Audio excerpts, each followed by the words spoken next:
Ray, welcome to the podcast. How are you? Hey, Mike, thanks for having me on. Yeah, I'm excited to talk to you. I mean, number one, you and I are going on our second decade of friendship and keeping in touch. So I'm super happy to have this chance to catch up. But I also am excited to have you on because of your unique story and some of the things that you've done related to working overseas. And I think like the theme really, that we're seeing over the last couple of years is people, they've dubbed it the Great Resignation, right? People are figuring out that they have a lot of opportunity to do things differently, live their lives, maybe get a different balance. And I just want to keep giving our listeners this more and more information on how they can look at the idea of work a little bit differently. So I'm super excited to get your thoughts on all of that. But I really want to just start kind of with some of the basics. So can you kind of give our listeners an idea of what it is that you currently do today and who you work for? Yeah. Hey, Mike, thank you so much. And as I said in old radio, right? Long-time listener, first-time caller. Really great stuff you got going on here, man. So thank you so much for having me on. Yeah. My background, like I said to you before the call, is my background is I'm a builder at heart. So I'm originally from West Africa. I was born and raised in a tiny country named the Gambia. Where I was introduced to my first computer in like almost over 2 decades ago.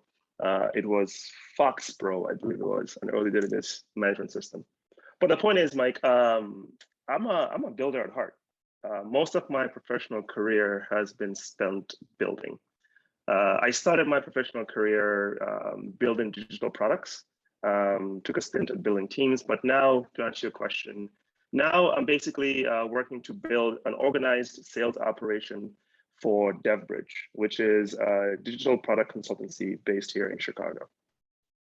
So digital product consultancy. So your company has a whole bunch of clients and you spin up digital products. Maybe it's a website, maybe it's an app or different types of consumer experiences on behalf of clients. And you work with some of the biggest companies out there, right? Yes. Portfolio lists are definitely companies you would recognize. They're mainly off of the Global 2000 list of companies that we go after. But that's precisely it. The job that we do is we build digital products for these customers. We either accelerate their existing capabilities, or in some cases, we augment their capabilities. So think of a CIO who needs to develop the next gen banking app to keep up with the challengers. They call on us. We effectively help do the full product lifecycle for that CIO's organization and eventually take them to market faster. Okay, great. So we got kind of what you're doing now. I'm super interested in your story, your immigration story specifically. So talk to me a little bit about that, coming from the Gambia. How old were you? Why did you come to the US? What was that process like? Yeah, so I left the Gambia in '99, and back then I was 15 years old. And the dream there was to come to America, obviously, and be part of the great American dream, right?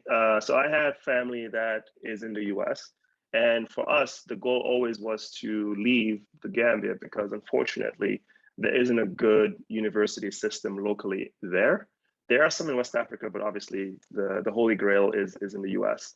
So I moved here when I was 15, finished high school when I was 16, and I had the opportunity to go to a local university here in Illinois, where I studied to become. I got a technical degree. I got a computer science degree, and graduated in the mid 2000s.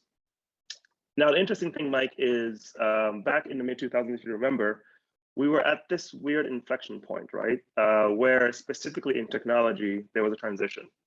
From a programmer's perspective and a computer science perspective, there was a transition from legacy languages to now the .NETs, the Javas, the Rubies, and all that kind of fun stuff, right?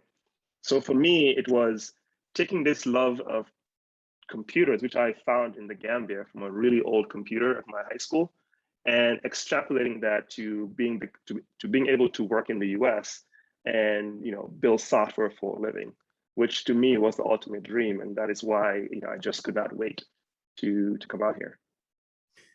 So you're a smarty pants. You ended high school early. I don't think I knew that about you in terms of the timeline, but it explains a lot, from our relationship.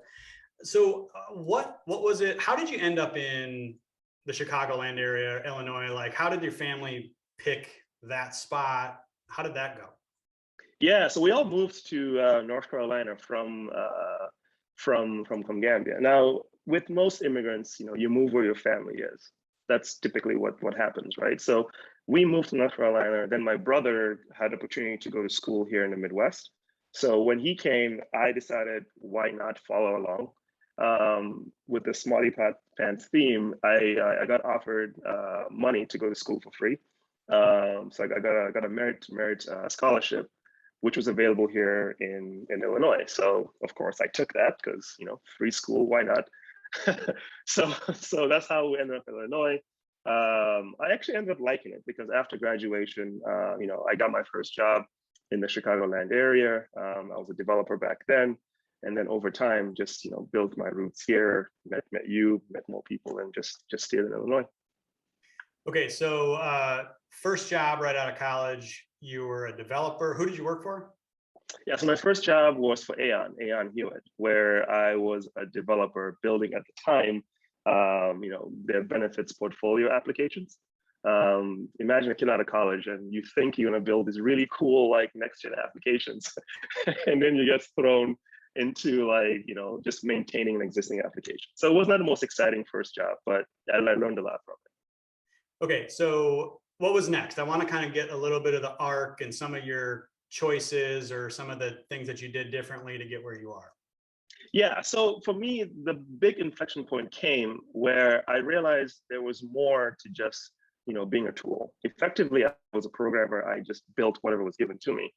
Somewhere along the line, I wanted to get more into the product lifecycle side of things, like really build an end-to-end product, right? But I then thought that I was just a technical guy. I did not have the quote unquote business experience. Mike, the funny thing is I left a 4-year degree. I think I'm a relatively smart guy, and I could not read a financial statement. That's how bad it was, right? And so for me, I was like, if I want to get into business, I have to at least know how to do basic business concepts. So I ended up, enrolling at DePaul, where I met you, right, during at the MBA program. And that kind of, at least set me up for where I understood technology. And now I had a grounding in how business is supposed to work. So fueled with that understanding of business, getting experience as a product person, my confidence as a consultant improved, right? And so when I joined Devbridge and I started doing consultancy work and working with, like you mentioned, large clients in North America, in Europe, and the UK, I got the position where I felt like I was ready for the next jump because I had both sides of the story ready, and I could do the next thing that came up. Did you have any light bulb moments that kind of really put that? I don't want to say lack of skills, but I'm going to say lack of skills because I don't have a better word for it. You couldn't read a financial statement. Like, was there a specific story or something that put a light bulb in your mind? Like, oh, I need this in order to make the next leap. Yeah, absolutely. It was while I was in my second job at Discover Financial Services, and I remember, there was a project we were working on, which financial services credit card company. It's very, very technical, right? And I remember there was a project we were working on where there was just all of this talk about financial instruments and all the things that come with them. And yes, I was a programmer. I didn't have to understand it, but me wanting to get deeper in the life cycle of products, I wanted to learn this stuff. And I think that was the utopia for me. Like, holy crap, I gotta do something here. Otherwise, I want to be pigeonholed as a developer and never, potentially exit this to do the things that I may want to do in the future. Okay, so you had this moment, and then you said, okay, I need to rectify that situation. So I need to invest in myself. I need to upskill to get to that next level to do what I wanted to do, which was more of the whole product life cycle aspect to the job. And you viewed that as going, the MBA route and actually learning how to do a few of those things, right? Yeah, for me, I mean, this was 2009, right? And if it's 2021, I'm probably not getting an MBA because a lot of these tools are available online. But back in 2009, 2010, for me at least, this was the only viable option to learn some of the things that I needed to become more confident in quote unquote business. Got it. All right. So you went from Discover, and then you ended up going in the consultancy route. I'm interested to know why the consultancy route. What was appealing about that for you? I think there were two reasons I left Discover. The first was the consultancy route, right? Because you get to work with different clients, first of all. You get to solve different problems. So whenever you join either Devbridge or the Big Four, your projects are never the same. The clients you interact with are never the same. And as a result, everything, no matter how many processes we have in place, every single engagement ends up having its own flair. I wanted that. I wanted to grow dramatically in my career. I wanted to learn a bunch of different things. Like I said, I'm a builder at heart. So while I was at Discover, it was literally the same thing over and over and over again. Having a chance to do so for different companies, build different products. Like I've built things from, basic engagement apps to, complex, predictive analysis tools for large companies, right? Big difference in the amount of work that's involved for that. And that's what I was looking for in my career. And then the second piece was I wanted to make an impact. Discover had 15,000 employees. I could be gone for a whole year and they wouldn't even notice, right? Whereas when I joined Devbridge, every single hour that I built, I saw how that hour made it down to the bottom line. And for me, that was motivation to make the move. Yeah, it makes a lot of sense. Number one, again, working on a very varied range of problems. That has always kept my interest over the years as well, and why I've done similar things in terms of like always having a little bit of a side project going or dabbling in a bunch of different things, because multi-potentialites, lateral thinkers, like we need that to kind of get fulfillment. And then to see your work product realized and see your impact, I think is another thing that a lot of people are these days are really thinking about and figuring out where they can go to make that impact. So that's I think those are great themes kind of coming out of your story. And it's key. Like it's key not just to be the cog in the wheel, right? It's key to make sure that you're doing something that actually keeps you interested. And over the past 5-6 years here at Devbridge, that's been exactly it. Yeah, I think I talk about like freedom and ownership, and not ownership in the sense of like equity ownership, although that's great too. But it's really ownership over what you do, and those are like really fulfilling aspects of what I call work life, being able to kind of do what you do and see a positive impact. So those are like really key themes. So at Devbridge, at Devbridge, you had kind of a really unique opportunity. Then you had been there for a little while, and then they said, "Hey, Ray, we'd like you to go to London. Talk to us about like how that opportunity came up." And how you like your thought process in terms of, am I going to uproot myself and move to, across the Atlantic again? Just talk to me a little bit about how that went. Yeah, no, I was just having this discussion with my niece who was asking about what advice would I give to her? She's 17, looking to go to college here soon. And this whole story about me moving to London was a clear example of being present and ready. So the opportunity to go to London started off by, I'd been at Devbridge a year and a half, right? And I've been working with UK-based clients, European-based clients from Chicago. So I would travel to the UK probably like once a quarter to kind of just see them and do work with them. Well, on one visit, it was myself, our CEO, and our VP of services. And at first I didn't want to go because this was going to be, a generic, sales meeting. And at the time I just didn't want to travel because I'd just come from Europe. But I did it anyway. And this is the being present and being ready piece, because that particular trip is what changed my career for the past 4 years. I remember we went on this trip, we met a bunch of CEOs from our clients at the time. And then over dinner, our CEO had the idea of like, I wonder if we had an office in this part of the world, would that increase our number of clients and would that increase our global presence? And over that dinner, I effectively volunteered to move to the UK. Obviously, they vetted me over the month or two after that, but eventually over one dinner, being in Geneva, talking about this, and just being there put me in a position to where I was offered the opportunity to move to the UK. Was this on your radar at all prior to No, that dinner? no. I haven't really been thinking about it, a what if, or geez, maybe I'd move somewhere else. Like, was any of that in your head? No, not to move. What was in my head was I wanted to start something. I wanted to build my own practice, my own business, my own whatever, right? That was in my head a lot. So for me, the calculus was very simple. It was, this is the ultimate build, right? We have zero presence. This would be effectively a startup with zero risk for me because I get a salary regardless, right? The company is quote unquote funded regardless. So for me, it was like, this checks the box of starting something. Oh, and it happens to be in London, another Western country, so why not? So this is like a really important, I think, skill set that you can develop over time. And I just call it like seeing the pitch, basically, is like how I think about it. I'm a baseball guy, so I think about it that way. It's like, you got to, like, over time, you have to be able to recognize what's a good opportunity, right? Like, I think a lot of times we, young people, especially coming into their career or even mid-career, they think every opportunity that comes by is a good one. And I have to swing at everything a lot of times. And like what you kind of described is you recognize like that's the fat pitch. And Correct. that's the one that I can swing at right now. Because in my head, the calculus was like, really, really good.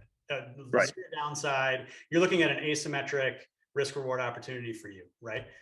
Pretty much zero downside other than moving to a foreign country, if that's a downside at all, right? Yeah. And an opportunity to put your career on a completely different track and really build something of value. Yeah, that was precisely it. And I think, on the surface, you're right. The headline is, well, you got to move to Europe. But that was precisely it. My interest was, at the time, not living anywhere else. But the time was, how do I build something? And, I still have this itch today. I know you and I talk about this, but it's about how do I create something out of nothing? And that is effectively valuable for somebody.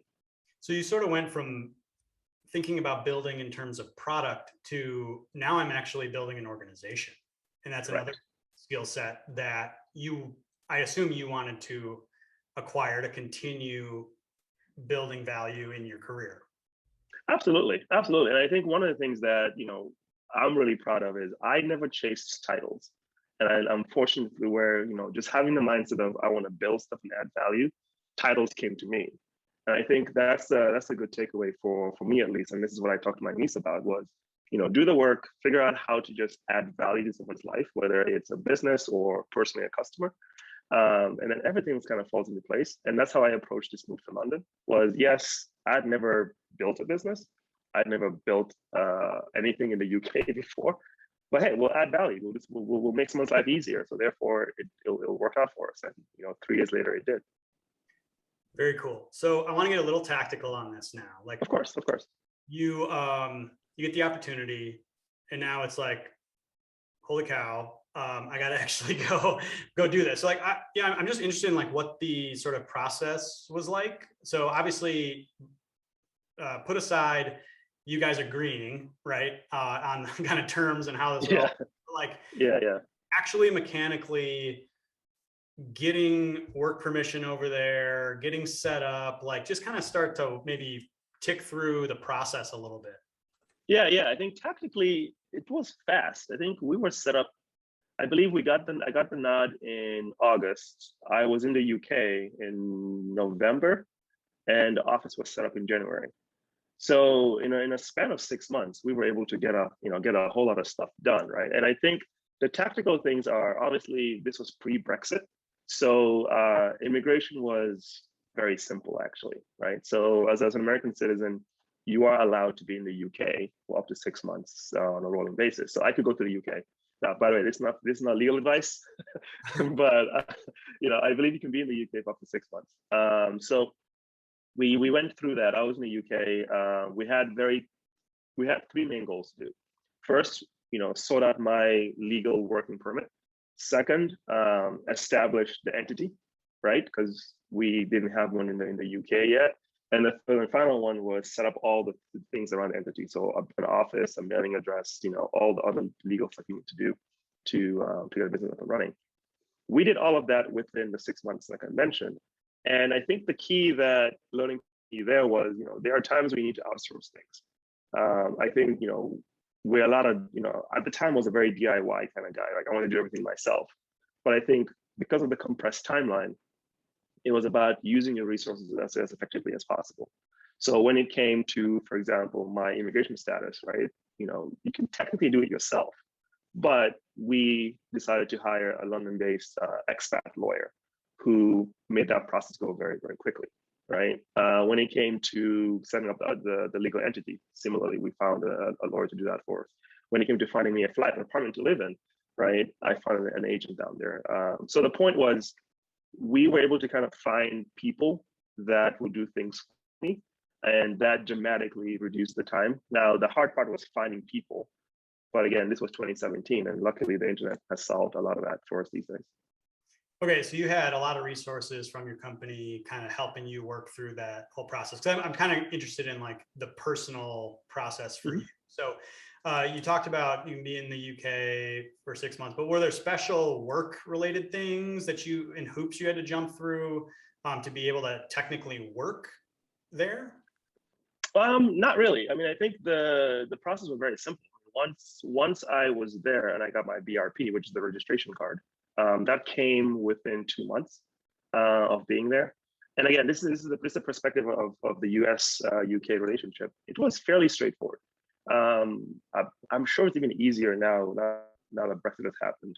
But personally, for me, from a work permit perspective, it was very, very simple. I think the difficult part in logistics was just moving, right? All my stuff here, all my relationships, mailing addresses, credit cards, like all of that stuff, right? Moving that over there, effectively, that was the more complicated thing from a personal perspective. But otherwise, it was fairly simple. Is the process basically the same throughout all of the Eurozone? Do you know, or is that a uniquely good relationship between the US and the UK in terms of working? As far as I observed, I believe it was the US-UK relationship. Okay. Even while I was there, the way that US nationals are treated and such, I think it's a result of that. Okay. And how long were you stationed over there? So I was in the UK for 3.5 years. I left in March this year. And while I was there, everything from moving out, healthcare, all that kind of fun stuff. It was interesting. I'm sure we can fill the whole podcast just about the differences between living in the UK and living here in the US. But yeah, I spent 3.5 years in London specifically. Okay, so let's get into a little bit of that because I want to know how was the experience. And I don't want to know how was the experience from the standpoint of like setting up your office and how well you did with all of that, because I'm sure you checked all those boxes and did a great job. But I'm my listeners, I think, are concerned with what was the experience like? Spending 3.5 years away from your home country and family and that kind of thing. Yeah, I mean, I think the most important thing is, let's talk about the pros here real quick, right? I think the biggest pro of living out there is, it's an amazing life experience. And I say that, going back to my point as an immigrant, right? When I left the Gambia, I wanted to move to the US, and I've been here now over 25 years, and I kind of lost, I kind of the US for granted, right? I kind of lost the reason why this place was awesome. So getting a chance to move out of here and go see a different Western country, such as the UK, which is still very developed, but completely different, right? Even though we all speak English and so on and so forth. So I think to me, the experience was great because it kind of like almost validated why I want to live here and why I want my home base to be in the US. Not that, again, this makes it sound like England is bad. It's not. It's just different and kind of validated things for me. So that's the first point. Can I ask the second point? Of course, yeah. What are some of the things that maybe you just took for granted and what solidified that in your mind? So for me, it's opportunity, right? It sounds cliche, but there is in the US, you can be what you want to be. And there's very limited, in my opinion, obstacles to that, regardless of your race, color, age, whatever, right? I do believe that as a Black man speaking. In the UK, it's not, at least my experience, there are a few more hoops to jump through, especially when it comes to opportunities. It's a very, in my opinion, it's a very, it still is that, I'm gonna get in trouble for this, but it still is that very like societal class, who what your last name is, what school you went to, kind of place. And I saw it in even the places I went to that were still startup organizations, where people that went to Oxford, for example, or people whose last name were tied to whoever, naturally got put in places that potentially didn't deserve to be. And others who didn't have the opportunities weren't, and so on and so forth. So that was the big one. I do feel like even with all its buts, the US does truly have that freedom of opportunity, that you can do what you want to do if you work really hard for it. Cool. So what what do you think the biggest lesson was from your time over there?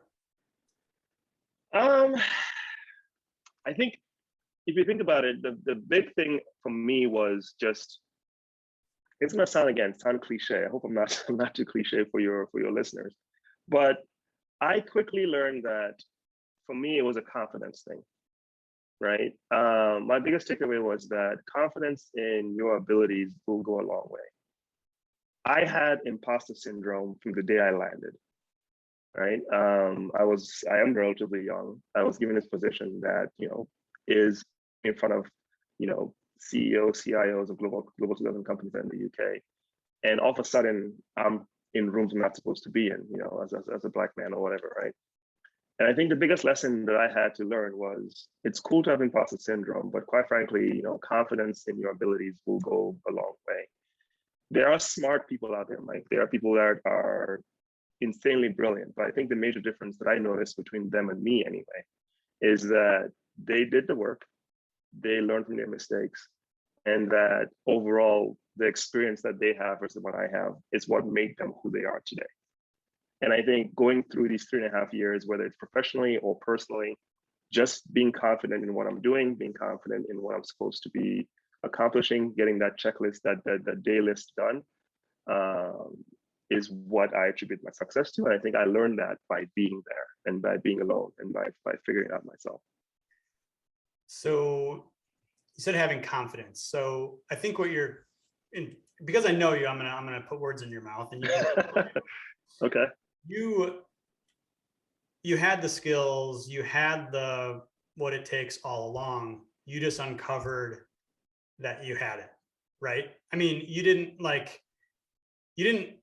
learned a bunch of stuff along the way, which you had to, but Of course, you were always capable of doing that. And this experience just uncovered that for you.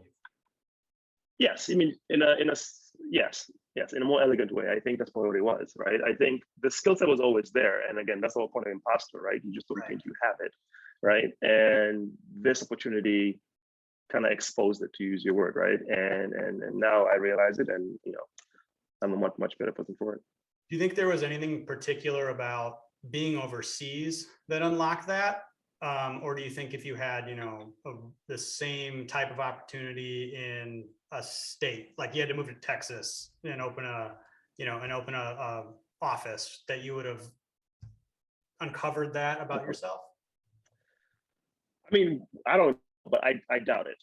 I think the being far away, being by yourself, not having a network yet, like all of these, crucibles, if you want to call it, right? Being thrown in there, I think is what unlocked it, to be honest. I think if I was close enough to home, where I had the network still, where I could just, reach out for help whenever I needed it, it probably wouldn't have forced me to dig as hard. So I believe that it's because I was away. I was in a completely different culture, completely different way of doing business, completely different country, and therefore I had to adapt. And I think going through that process is what unlocked it. Cool. So for listeners that are like listening to your story right now, and they're pretty jacked, like you've stoked something, in them here, like what what opportunities exist for people? I mean, you know, your story is specific, and you had this opportunity, and you were there. You swung at the fat pitch. You know, we can talk about it, but like, what opportunity are there a large amount of opportunities for people based in the U.S. to go abroad and follow a similar track? Is there like a alchemy to this?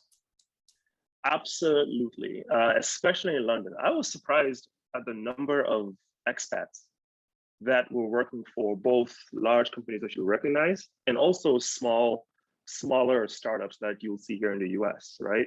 That had offices in the UK. So the answer is yes, there actually are a lot of opportunities for people that want to do this. Either potentially your existing company that you work for may even have an opportunity for you to go out there. You just have to ask and be ready if the answer is yes, right? So yes, I'll definitely say start by asking, start by putting yourself in this position because your company probably does it. And if your company doesn't do it today and you want to go by yourself, like I mentioned earlier, you do get 6 months a year as a US citizen to live in the the UK, sorry. You probably cannot work when you're there, but you can go there and potentially get a job in the UK. There is this program called the Global Talent Program that the UK has spun up as part of Brexit. And we were using it because we were trying to hire in the UK as well. If you go down to the UK, you'll spend 6 months there, network. Chances are you'll find a UK company that is potentially looking to hire an expat as well. So there's options. Either you can do it from your company here, you can find a company locally that will send you over, or you can go over by yourself and then potentially network your way around and get a visa from one of the companies that are already down there. Are there particular advantages for companies to hire expats? Yeah, I mean, a lot of it is, DEI, right? The idea of having different folks in your company, different experiences. So that alone is incentive for companies to do that. But also, America is still a beacon. And while I was there, a lot of companies that were trying to break into the American market anyway. So having an American who can help facilitate that by being local is something that I think is quite beneficial, and vice versa as well, right? I mean, we are different when we go there. So, people want to talk to us, meet us, and so on and so forth. So companies are looking for us. And I think it's a matter of, if you want to try this, the steps that I just mentioned could be an opportunity for you. And then are there any particular industries that are just going bananas in the UK that we might not really be thinking about in the US? The big one I was there was, Fintech. So London specifically, London's a big financial hub. And, there's a ton of fintechs that are there, fintech startups that are there specifically. So that's one industry for sure, which I'm sure we're aware of here. The other one also is insurtech.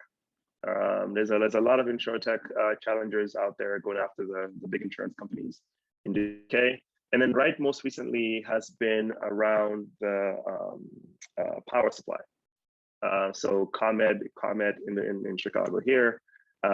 Similarly down there are companies that are looking to disrupt either the supply side or the power generation side by making the customer first. So those industries I noticed were big ones. Within fintech, is that primarily like payments, current infrastructure, or also including like DeFi, blockchain-based stuff? For sure, DeFi for sure. Blockchain is big there, but more infrastructure. And a lot of them were in the open banking space, where they were trying to solve the infrastructure that's required for that. Open banking has been open in the UK. So there's a lot of space there. I didn't play too much in the DeFi space, to be honest, Mike. So while I'm aware of stuff that's going on, I cannot really say for sure how big the market is there. Okay, and so now you're back stateside. Yes. What brought you full circle? How'd you get back here? Well, the plan was always to do 3 to 5 years. So once I hit the 3-year mark, I started thinking about what to do next. The builder in me was like, okay, I've done this now, it's working. I want to do something else. So that happened. I met Earl, who wanted to come to America, wanted to come back. So that also drove a personal decision, drove that back. But I think the big thing was just, I wanted a different challenge. I wanted to build something else. And so the company I worked for, we had a need to build a sales organization. I had never built a sales organization before, but similarly to my previous roles, the idea of build, measure, learn enticed me. So I decided to move back and take on this new challenge. Okay, fantastic. So I know you're also involved in a little bit of work, just to kind of bring this full circle, with some programs in your home country of the Gambia. Talk to us a little bit about what you're doing, what Devbridge is doing, and the impact that you guys are making there. Yeah, sure. My whole career in technology wouldn't have happened if I hadn't had access to that really old Windows 95 computer in 1997, where I saw FoxPro for the first time and realized that I could build a simple app that will automate numbers, right? So unfortunately, technology in West Africa, specifically the Gambia, is not where it's supposed to be. The education is not creating technologists. People are interested in building stuff, but they can't because there's no access to either computers, to the learning, and so on and so forth. So for me, I'm at a point right now where I have influence within our company.